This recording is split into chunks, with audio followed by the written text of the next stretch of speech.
Telugu digital media network లో political కేటగిరీలో number 1 కేవలం 72 గంటల్లో 1,50,00,000 వ్యూస్ పైగా పాపులర్ టీవీ నెట్వర్క్. కానీ ఎంత కాదనుకున్నా ఇప్పటికీ కూడా హూ కిల్డ్ బాబాయ్ అన్నది బాగానే ప్రచారంలో ఉంది.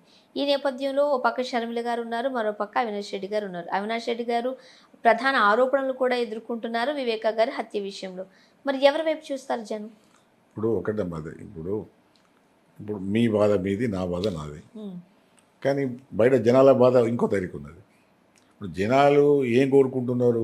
ఇక్కడ అవినాష్ రెడ్డి కాదు సమస్య, లేకపోతే వివేకానంద రెడ్డి బిడ్డ కాదు, లేదా షర్మిల కాదు, ఎవరు కాదు. ఇప్పుడు ప్రజలకు ఏ ప్రభుత్వం ఏం మేలు చేస్తుంది? ఇప్పుడు వాళ్ళ సమస్యలు వాళ్ళకు ఉంటాయి. ఈ చిన్న చిన్న సమస్యలు పట్టుకుని వాళ్ళు స్పందించి అన్ని అన్ని వర్గాల ప్రజలు ఒక తరీగా స్పందించారు. పై వర్గాలు చదువుకున్న వాళ్ళు వేరే తరీగా స్పందిస్తారు. కానీ కింది వర్గాల వాళ్ళకు మాకు ఏ వెల్ఫేర్ స్కీమ్ వస్తుంది, ఏ లబ్ధి మాకు వస్తుంది, ఏ ప్రభుత్వం ఏ విధంగా చేస్తుంది, అవి ఎక్కువ చూస్తారు. కాబట్టి ఇవాళ అవినాష్ రెడ్డి కూడా అక్కడ సీరియస్ ఫిగర్ కాదు. ఇక్కడ ఫిగర్ ఏంటంటే జగన్, అంతే. జగన్ గవర్నమెంటా, చంద్రబాబు గారు గవర్నమెంటా, ఇవన్నీ మామూలు కింది మధ్యాహ్నం ఉన్న విషయాలని మామూలు విషయాలు. ఎందుకంటే చంద్రబాబు గారు గెలిస్తే మాకు కొన్ని ప్రయోజనాలు ఉంటాయని నమ్మే జనాలు ఉంటారు.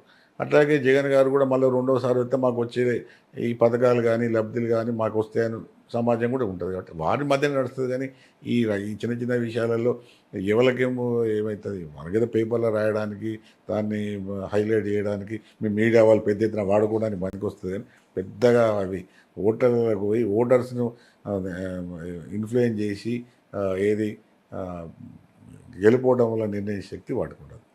ఇప్పుడు ఏపీలో అందరి చూపు పిఠాపురం వైపే తిప్పిందండి. ఏం జరగబోతుంది? పవన్ కళ్యాణ్ గారికి మునుపటి పరిస్థితే మళ్ళీ వచ్చే అవకాశం ఉందా, లేకపోతే వంగ గీత గారిని ఇంటికి పంపిస్తారా? అక్కడున్న కుల సమీకరణలు ఏంటి? అసలు ఏ ధైర్యంతో గాజువాక లేకపోతే భీమవరం అనుకున్న పవన్ కళ్యాణ్ గారు పిఠాపురం వైపు చూశారు? మీరు అనే దానికి నాకు ఒక పాట జ్ఞాపకం వస్తుంది.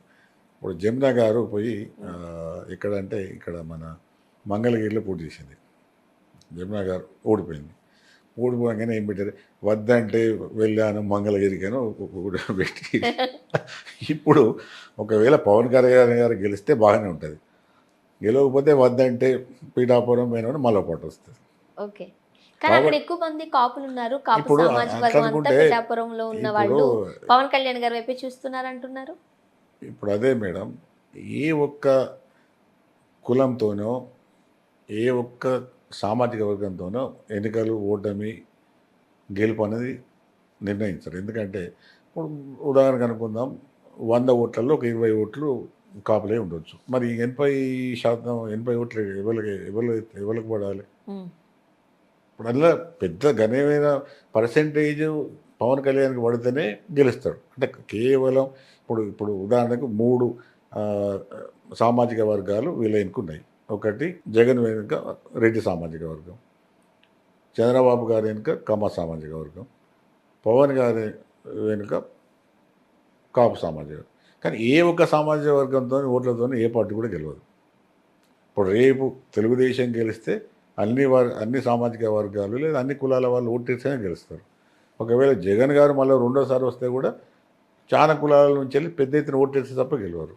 అట్లాగే వినిపించాం, జనసేన పార్టీ నిలదొక్కోవాలి, పవన్ కళ్యాణ్ గారు గెలవాలంటే మిగతా కులాల నుంచి కూడా రావాలి కదా. ఇప్పుడు అందుకోసం సమస్య ఏంటంటే మరీ కులాలతో బాగా ఐడెంటిఫై అయ్యి నాకు ఆ కులం ఈ కులం అంటే నీ కులం నీకే మాకెందుకు, మీతో కూడా రియాక్షన్ ఉంటుంది. రియాక్షను నీ కులం నీకుంటే నాకు వచ్చేది ఉందా? నీ కులపోలు నీకు వేసుకుంటే నేను నాకు ఇష్టం నేను వేసుకుంటా.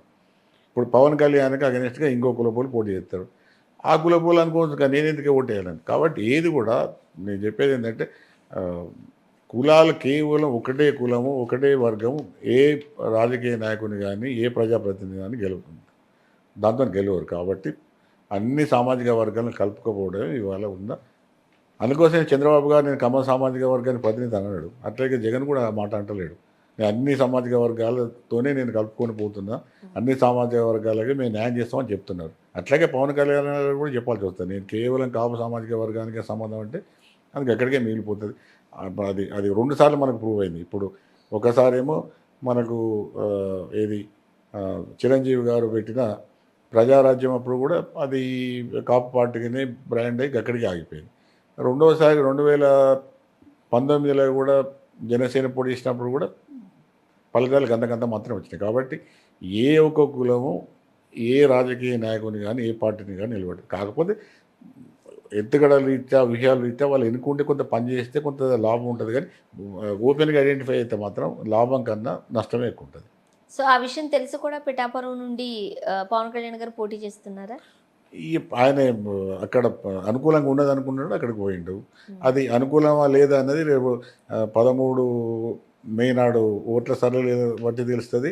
తర్వాత జూన్ 4 నాడు ఫలితం తెలుస్తుంది. అప్పుడు మాత్రం అప్పటి వరకు మనం వెయిట్ చేయాలి. అప్పటి వరకు అంటే అప్పుడు ఏం మాట్లాడుకున్న స్పెక్యులేషన్ అంటారు, అంటే ఇట్లా జరగవచ్చు గట్లా జరగచ్చు అని ఊహాజనితంగా ఉంటుంది, కానీ వాస్తవం ఎప్పుడు తెలుస్తుంది మనకు? జూన్ 4 నాడే తెలుస్తుంది.